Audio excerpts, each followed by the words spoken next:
Assalamu alaikum students, it's your computer teacher Aisha Ijaz and our today's topic is fundamental of operating system, which was your chapter number 2 of your book 9.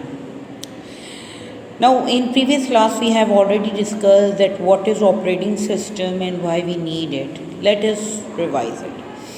Operating system, operate means something to deal with, to tackle it out. आप उसे use कैसे करेंगे, आप उसे stable कैसे बनाएंगे, possibilities कैसे create करेंगे कि वो एक परफॉर्मेंस जनरेट कर सके अकॉर्डिंग टू द रिक्वायरमेंट. इसे हम कहते हैं ऑपरेट करना. Operate means to use properly. Operating system की जब हम बात करते हैं तो ऑपरेटिंग सिस्टम के बारे में मैंने आपको ये बताया था कि ऑपरेटिंग सिस्टम भी एक ऐसा सिस्टम सॉफ्टवेयर है जो कि आपके कंप्यूटर को प्रॉपरली वर्किंग कैपेबिलिटीज़ इन्हेंस करता है, जनरेट करता है और कैपेबल बनाता है कि वो एक प्रोडक्टिव लेवल पे रिज़ल्ट परफॉर्म कर सके या दे सके. अब हम इस चैप्टर में ये पढ़ने वाली हैं कि आखिर ऑपरेटिंग सिस्टम के कितने फंक्शंस होते हैं, which is your topic 2.1.1 functions of operating system. Now here we will discuss each and every step which usually an operating system performs, and in a result it generates a proper defined result as per user requirement. So our first topic is booting.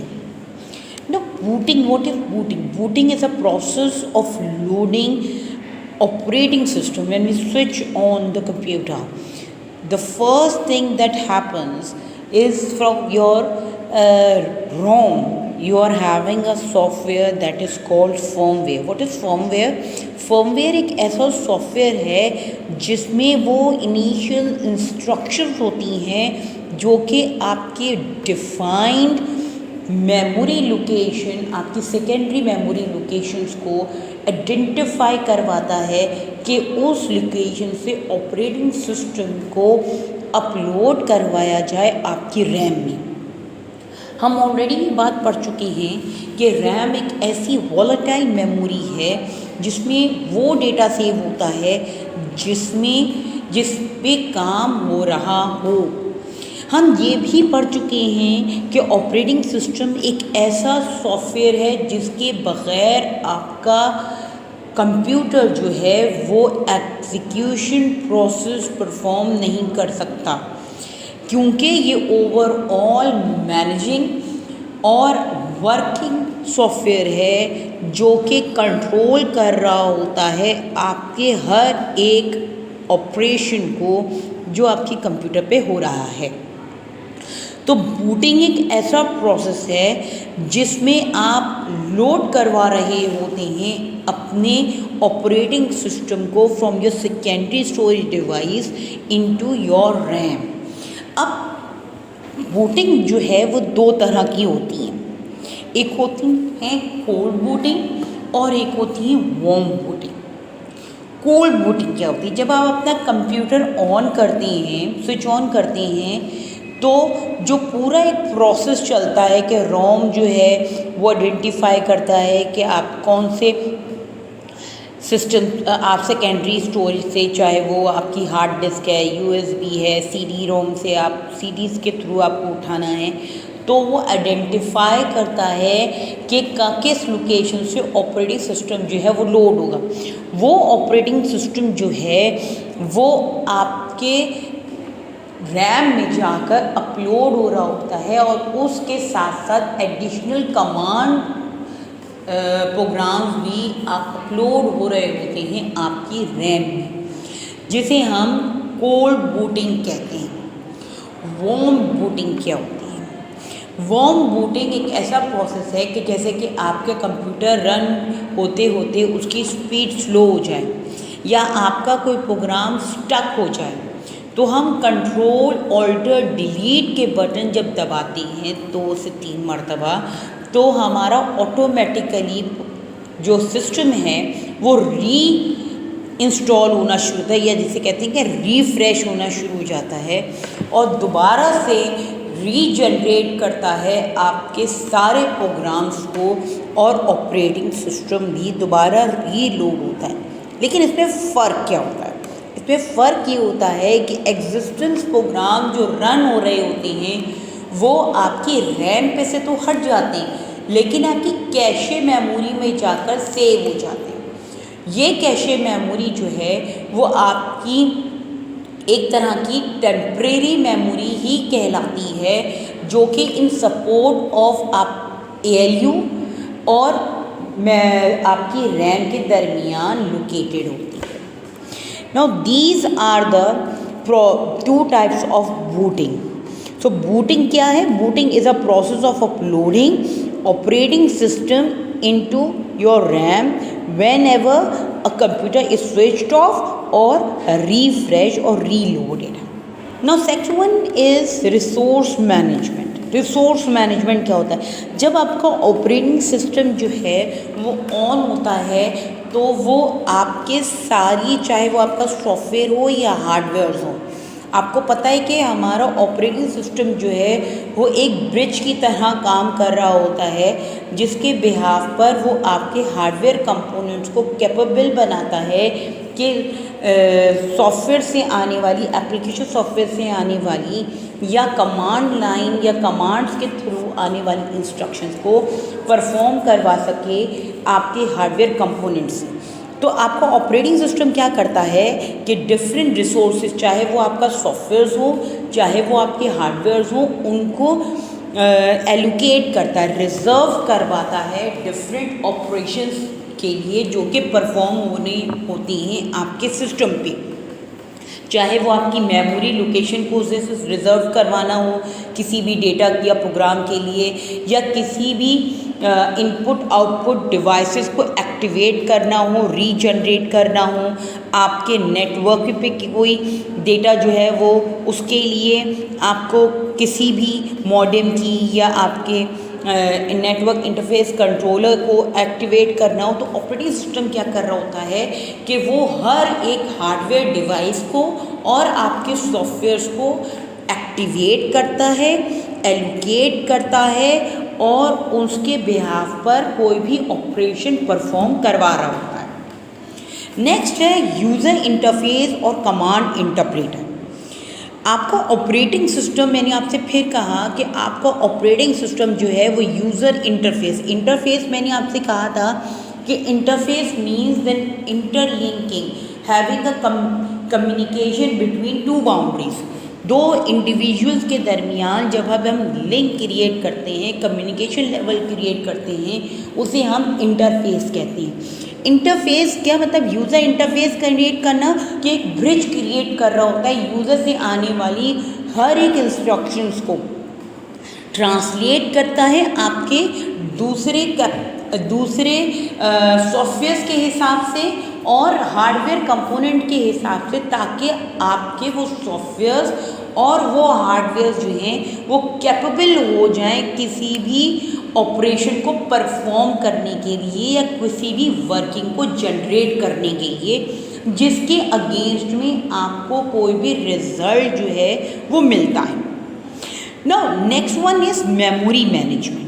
अब अगर हम बात करते हैं memory management की, तो memory management में जो मेन फैक्टर होता है वो ये होता है कि हमारे पास मेमोरी जो है वो, उसकी कैपेसिटी जो है वो लेस होती है और हमारा जो वर्किंग प्रोसेसिंग जो होती है वो उसका जो डेटा रेंज होती है वो ज़्यादा होती है।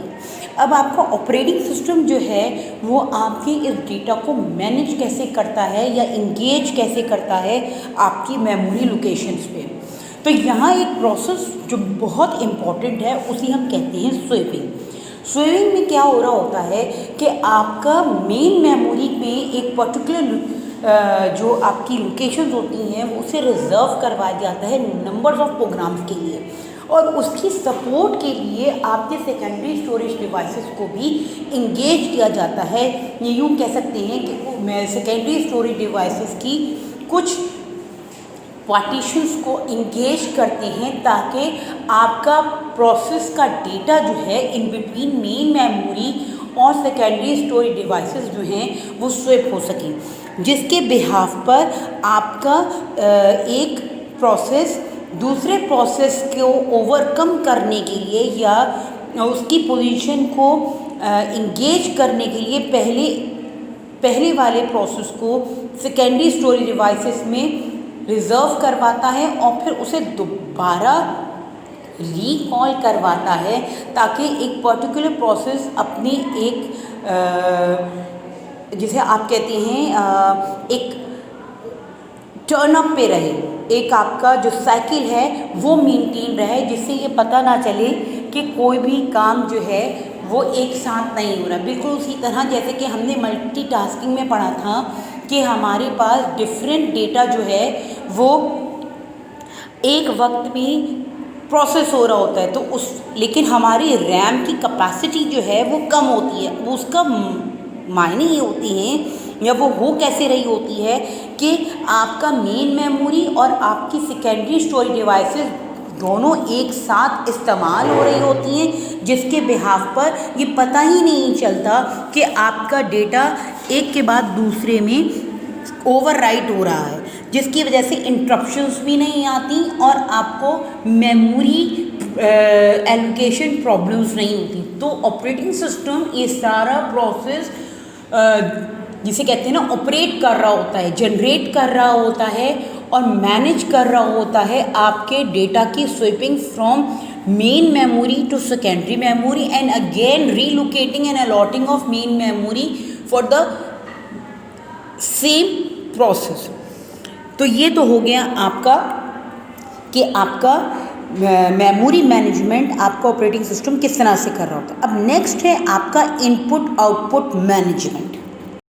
अब इनपुट आउटपुट मैनेजमेंट में क्या कर रहा होता है ऑपरेटिंग सिस्टम? ऑपरेटिंग सिस्टम आपके इनपुट आउटपुट सारी डिवाइसेस को रेडी टू यूज़ बनाता है जब भी आपका कंप्यूटर बूटिंग करके स्टार्टअप पर आ जाता है। मैंने आपको बूटिंग की तरह जब बता रही थी तो मैंने आपसे कहा था कि बूटिंग जैसे ही होती है तो आपके डिवाइसेस जो हैं वो एक्टिवेट हो जाते हैं कि उन्हें अकॉर्डिंग टू द रिक्वायरमेंट किसी वक्त भी इंस्ट्रक्शन पास आउट करके इस्तेमाल किया जा सके। आपके इनपुट आउटपुट मैनेजमेंट में आपका ऑपरेटिंग सिस्टम आपके हर एक प्रीफेरियल डिवाइस को एक्टिवेट रखता है और उसकी सेटिंग्स को जनरेट रखता है according to the requirement of your system. आपके ऑपरेटिंग सिस्टम में आपने नॉर्मली ये देखा होगा कि फॉर एग्जांपल अगर हम विंडोज़ की बात करें तो विंडोज़ में कंट्रोल पैनल पे भी हमारे पास ऑप्शंस होते हैं जिसमें हम अपने हार्डवेयर डिवाइसेस को ऑपरेट कर रहे होते हैं या उनकी सेटिंग्स जो हैं वो एलोकेट कर रहे होते हैं। दिस मीन्स कि उसके ज़रिए हमारा ऑपरेटिंग सिस्टम जो है वो according to the requirement of the user हम उसको सेट करता है और इंगेज करवाता है हमारी किसी भी प्रोसेसिंग रिक्वायरमेंट के लिए, चाहे वो हमें इनपुट देना हो, हमें कोई आउटपुट जनरेट करना हो, तो वो डिवाइसेस एक्टिवेट रहें। इसकी एक एग्जांपल ये भी होती है कि हर वो पेरिफेरल डिवाइसेस जो कि हम अपने ऑपरेटिंग सिस्टम के साथ अटैच करते हैं उसको वो डिटेक्ट करता है या फिर in against of any process अगर कोई पेरिफेरल डिवाइसेस प्रेजेंट ना हो तो उसका भी मैसेज उसको डिटेक्ट करता है और फिर उसका मैसेज जनरेट करता है दैट नॉर्मली आपने सुना होगा डिवाइस नॉट फाउंड। आपने प्रिंटर अटैच ना किया हुआ हो लेकिन प्रिंटर की आपने रिक्वेस्ट भेज दी हो तो उसमें आपको इसी तरह का मैसेज डिस्प्ले होगा कि device not found. This means कि आपका ऑपरेटिंग सिस्टम आपके आईओ डिवाइसेस को एक्टिवेट करता है और उसे एलोकेट करता है according to the requirement of a program which is currently in use. अब आपका नेक्स्ट प्रोसेस है फाइल मैनेजमेंट। आपका ऑपरेटिंग सिस्टम आपके कंप्यूटर पे सेव होने वाले हर एक डेटा को उसके अकॉर्डिंगली एक ग्रुपिंग करता है। फॉर एग्ज़ाम्पल कि आपके ऑडियो फाइल्स अलग होंगी, आपका ऑडियो डेटा अलग है, आपका वीडियो डेटा अलग है, आपका डॉक्यूमेंट अलग है, आपकी पीडीएफ फाइल्स अलग हैं। तो आपका ऑपरेटिंग सिस्टम आपके डेटा को कैटेगराइज करता है और अकॉर्डिंग टू दैट कैटेगरी वो आपकी मेमोरी और आपकी सेकेंडरी मेमोरी को मेंटेन करता है according to the requirement of the user usages. आपके हर एक डेटा को आपके partition of disk secondary storage devices के हिसाब से उसे सेव करता है। फॉर एग्जांपल मैंने आपसे कहा बूटिंग होती है, जब हम पहली दफ़ा बूटिंग कर रहे होते हैं या सेट फॉर्मेट करते हैं तो हमारा जो सिस्टम है वो ट्रैक ऑफ सेक्टर्स में डिवाइड होता है। उसके बाद हम अपने सिस्टम को स्टोरेज डिवाइसेस को डिफरेंट ड्राइव में सेव करते हैं। अब आपने ये देखा हो, चाहे हम कोई एप्लीकेशन प्रोग्राम डाउनलोड कर रहे हो या कुछ भी, उसकी भी सिस्टम फाइल्स जो हैं एक अलग फोल्डर, एक अलग फाइलिंग के साथ आपके कंप्यूटर मेमोरी में सेव हो रही होती हैं। इसी तरह आपके कंप्यूटर में आपकी सारी ऑडियो फाइल्स, आपकी सारी पिक्चर्स, आपके डॉक्यूमेंट्स, ये सारी चीज़ें एक प्रॉपर फाइलिंग की तरह, जैसे हम अपनी लाइब्रेरी में या अपने बुक शेल्फ में डिफरेंट डॉक्यूमेंट्स को, डिफरेंट चीज़ों को कैटेगरी वाइज रखते हैं, बिल्कुल इसी तरह आपको ऑपरेटिंग सिस्टम आपके डेटा को category wise, filing wise maintain करता है, मैनेज करता है और उसे अपनी मेमोरी में, आपकी सेकेंडरी मेमोरी में सेव कर देता है। नेक्स्ट आपका है प्रोसेस मैनेजमेंट। अब हमें ये पता है कि हमारा सिस्टम जो है वो मल्टीटास्कर है और एक वक्त में कई प्रोग्राम्स रन कर रहा होता है, लेकिन हमें ये भी पता है कि हमारा प्रोसेसर एक वक्त में सिर्फ एक ही काम कर रहा होता है, लेकिन आपका जो सर्कल ऑफ प्रोसेसिंग है वो इतना फास्ट हो रहा होता है कि हम ये समझते हैं कि ये सारे काम एक साथ ही हो रहे हैं। प्रोसेस मैनेजमेंट कहते हैं कि आपके सीपीयू के या आपके एएलयू और मेमोरी को इस तरह से रिजर्व करवाना कि आपके हर एक प्रोग्राम को उसकी रिक्वायरमेंट के हिसाब से equal time period of execution फराहम किया जाए, ताकि आपका कोई भी प्रोग्राम कहीं भी इंटरप्ट ना हो और एग्जीक्यूशन जो है वो स्मूथ रहे। इसे हम कहते हैं प्रोसेस मैनेजमेंट। आपका ऑपरेटिंग सिस्टम आपके कंप्यूटर पे रन होने वाले हर प्रोग्राम जो कि बैकएंड पे चल रहा हो या फ्रंट एंड पे चल रहा हो उसको मैनेज करता है, ताकि आपके कंप्यूटर की परफॉर्मेंस जो है वो स्मूथ रहे और हर एक सेक्ट ऑफ प्रोग्राम को प्रॉपर माइक्रो प्रोसेसर के थ्रू टाइम पीरियड अलॉट हो, जिसके ज़रिए आपका वो ऑपरेशन एग्जीक्यूट हो सके। आपका आखिरी चीज़ है यूज़र मैनेजमेंट।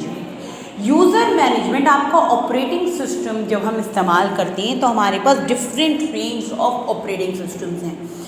आपके बाज़ों का हमारा ऑपरेटिंग सिस्टम एक वक्त में एक ही यूज़र फैसिलिटी देता है, लेकिन हमारे पास कुछ ऑपरेटिंग सिस्टम जैसे लिनक्स है, यूनिक्स है, हमारा विंडो का जो एडवांस आप अब पढ़ रही हैं उसमें मल्टीपल यूज़र्स को फैसिलिटेट करता है एट अ टाइम आपके सिस्टम को यूज़ करने के लिए। आपका ऑपरेटिंग सिस्टम क्या कर रहा होता है? आपका ऑपरेटिंग सिस्टम हर एक यूज़र को उसके हिसाब से अथॉरिटीज़ अलॉट करता है, जिसके अकॉर्डिंगली वो यूज़र आपके माइक्रो प्रोसेसर को, मेमोरी को या सेकेंडरी स्टोरेज डिवाइसेस को यूज़ कर सकता है। अब ये तो हो गया कि आपके functions of operating systems. Next हमारा टॉपिक है topic 2.1.2 and that is types of interface. Interface के बारे में मैं आपको ऑलरेडी ये समझा चुकी हूँ कि इंटरफेस होता क्या है।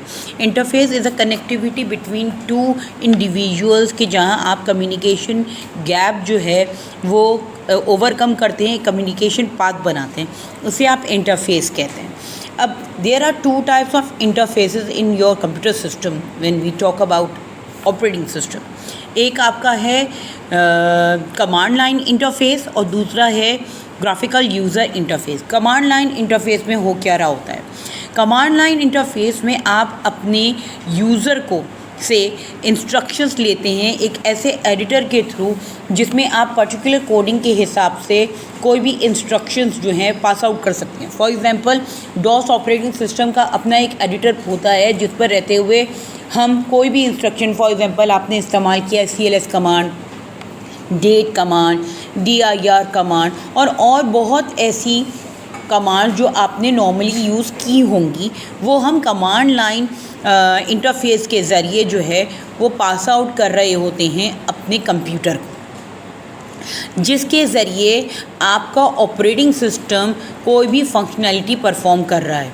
एक और आपके पास इसमें अगर हम एग्जांपल्स देखें तो यूनिक्स और लिनक्स में भी हम कमांड लाइन इंटरफेस जो है वो इस्तेमाल कर सकते हैं या अडॉप्ट कर सकते हैं। दिस मीन्स कि आपका कमांड लाइन इंटरफेस एक ऐसा इंटरफेस है जिसमें आप कमांड्स लिखकर इंटरेक्ट करते हैं अपने ऑपरेटिंग सिस्टम या अपने सिस्टम हार्डवेयर के ज़रिए।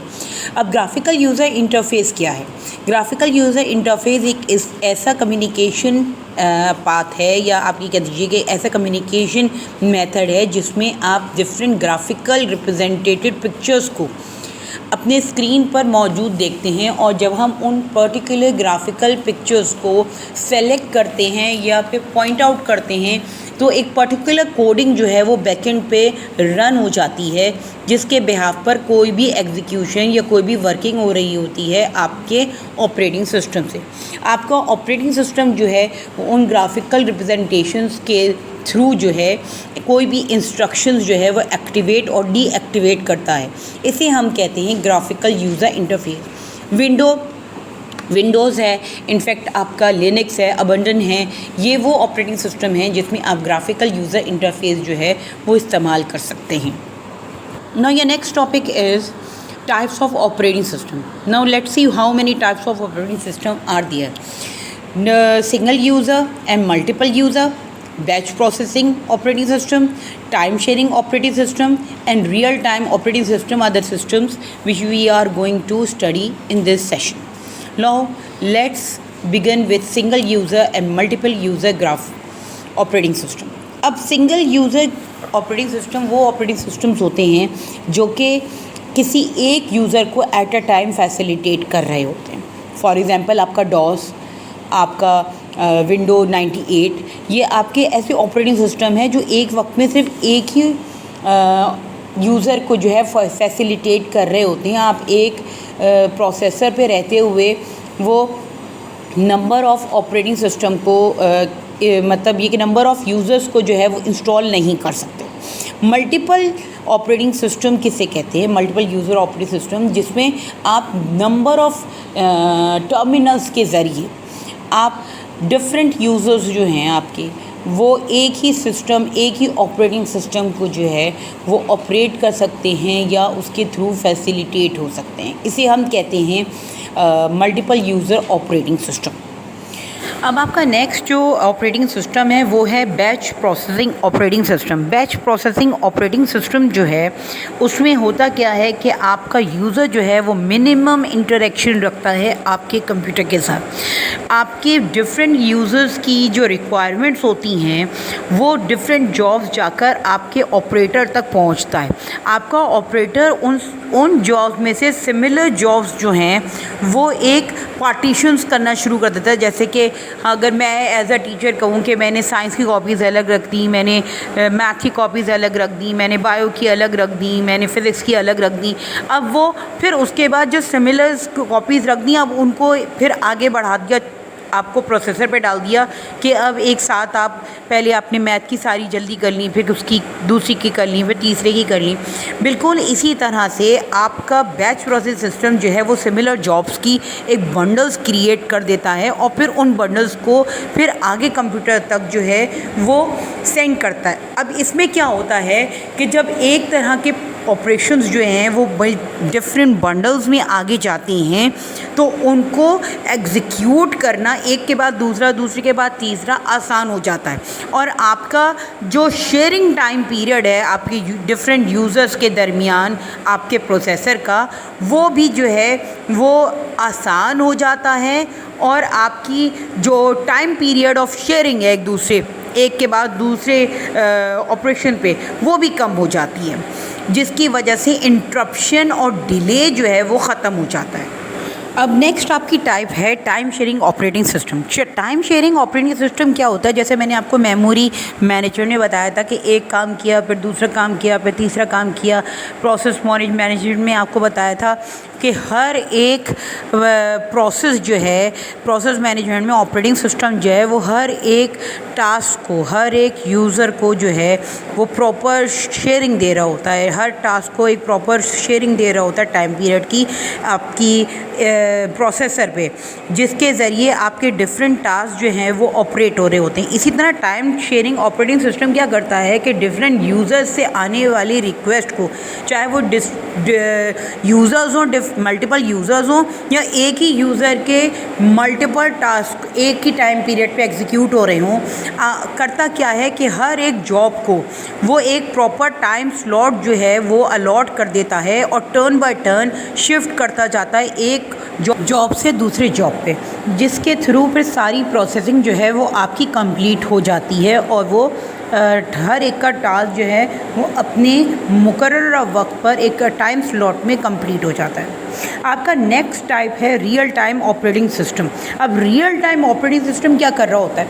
रियल टाइम ऑपरेटिंग सिस्टम में आपका हर एक टास्क को एक प्रॉपर टाइम स्लॉट दिया जाता है कि इस वक्त में ये वाला टास्क कंप्लीट हो जाना चाहिए। अगर वो टास्क उस टाइम पीरियड पे नहीं होता तो दिस मीन्स कि वो टास्क जो है वो फेल हो गया या वो टास्क जो है वो अकॉम्प्लिश नहीं हो सका। तो आपका operating system, real time operating system जो है वो एक लिमिटेड टाइम पीरियड पर अपना प्रॉपर पूरा टास्क कंप्लीट कर रहा होता है। अब रियल टाइम ऑपरेटिंग सिस्टम में दो तरह के ऑपरेटिंग सिस्टम्स आते हैं। एक होता है हार्ड रियल टाइम सिस्टम और दूसरा होता है soft real time system.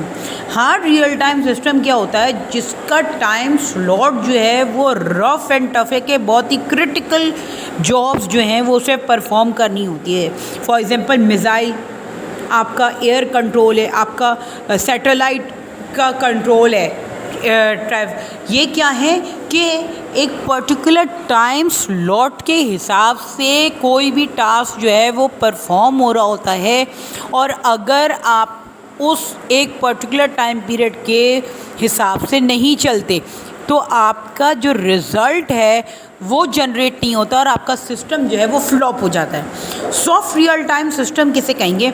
Soft real time system में टाइम पीरियड की जो रिस्ट्रिक्शंस है ना वो थोड़ी सी फ्लेक्सिबल होती है। उसमें क्या होता है कि आपका एक डेडलाइन होती है कि इस काम को कम से कम इतने वक्त तक कंप्लीट हो जाना चाहिए। फ़र्ज़ कीजिए कि मैंने आपको कहा कि मुझे कॉपीज़ फ्राइडे तक चेक चाहिए, तो और आपको मंडे से लेकर थर्सडे तक आपके पास टाइम है, क्योंकि फ्राइडे वाले दिन प्रिंसिपल के पास नोटिस चला जाएगा कि इतने बच्चों ने कॉपी चेक करवाई हैं और इतने बच्चों ने कॉपी नहीं चेक करवाई। तो आपका जो टाइम स्लॉट है वो थर्सडे तक का है। अब उसके बाद दिस मीन्स कि आपके पास एक रिस्ट्रिक्टेड टाइम पीरियड होता है किसी भी टास्क को परफॉर्म करवाने का। तो रियल टाइम में आपके पास सॉफ्ट कॉपी क्या होती है कि जिसका एक रिज़ल्ट ओरिएंटेड टाइम तो होता है, लेकिन वो एक फ्लेक्सिबल टाइम पीरियड होता है जिनके दरमियान रहते हुए आपको कोई भी टाइम पीरियड का टास्क जो है वो अकॉम्प्लिश करना होता है। Now we will proceed the topic with the further on subject software installation. Here all the things you are going to have a practical in your lab. आप lab में ये सारे काम कर रहे हैं, लेकिन इससे रिलेटेड जितने भी नोट्स हैं वो मैं अब अपकमिंग आपकी PDF फाइल जो मैं इंस्टॉल करवाऊंगी आपके पेज पर, उसमें आप देख लेंगे। I hope you will complete your work on time. Best of students. अल्लाह हाफिज़।